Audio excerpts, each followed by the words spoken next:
Hi guys, தமிழ்நாட்டில் எங்கெங்க எந்தெந்த பொருள்லாம் உற்பத்தி ஆகுதுங்கிறத ஒரு லிஸ்ட் பார்த்துடலாமா?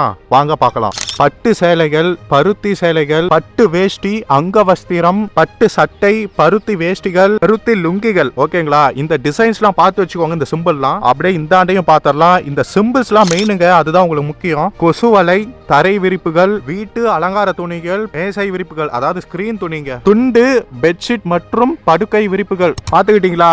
இப்ப வந்து தமிழ்நாட்டில் எது எது எங்கெங்க உற்பத்தி ஆகுது, எந்தெந்த மாவட்டங்களில் எது எது உற்பத்தி பண்ணல அப்படிங்கிறத பார்த்துருவோம். அதுக்கு முன்னாடி அந்த சிம்பிள்ஸ், அந்த டிசைன்ஸ்லாம் இருக்கு இல்லையா, பட்டு வேஷ்டி, இந்த சட்டை, ஸ்கிரீன் துணி, துண்டு, இதெல்லாம் எங்கெங்க உற்பத்தி ஆகுதுன்னு பார்த்துவாங்க. இதுதான் ஒட்டுமொத்த தமிழ்நாடு. இப்போ தர்மபுரி, கிருஷ்ணகிரி, திருப்பத்தூர். இப்போ இங்க வந்து மூணாச்சா, அப்படியே மேலே போலாங்க.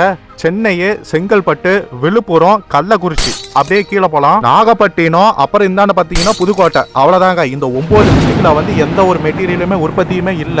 அடுத்தது நம்ம எங்கெங்க எது உற்பத்தி பண்றாங்கிறத பார்க்கலாம். சேலம், திருச்செங்கோடு, ஈரோடு. சேலத்துல வந்து 8 ஐட்டங்க. ஈரோடு, திருச்செங்கோடுல வந்து பாத்தீங்கன்னா 5 ஐட்டம். அடுத்தது இந்தாண்ட அப்படியே நேரா கடலூருக்கு வந்தீங்க அப்படின்னா இங்க வந்து 4 விதமான பொருள் உற்பத்தி பண்றாங்க. கொசுவலை, வேஷ்டி எல்லாம். அடுத்தது அப்படியே கீழே போனோம்னா திருநெல்வேலிங்க. இதுலயே ஒரு 4 மெட்டீரியல் உற்பத்தி பண்றாங்க. தமிழ்நாட்டுல கடைசி பகுதி. சரி, ஓகே. இப்போ ஓவராலா தமிழ்நாட்டையே பாத்துருவோமா? இதுல அதிகபட்ச உற்பத்தி எங்கன்னு பாத்தீங்கன்னா சேலம், திருச்செங்கோடு, ஈரோடு தாங்க. இதுலதான் அதிகபட்ச உற்பத்தி இருக்குது. தமிழ்நாடு முழுக்க எங்கெங்க எவ்வளவு உற்பத்தி இருக்குதுன்னு தெரிஞ்சுக்கிட்டீங்களா? சரி, ஓகே. நம்ம சேனலுக்கு ஒரே ஒரு சப்ஸ்கிரைப் பண்ணுங்க. தேங்க்யூ.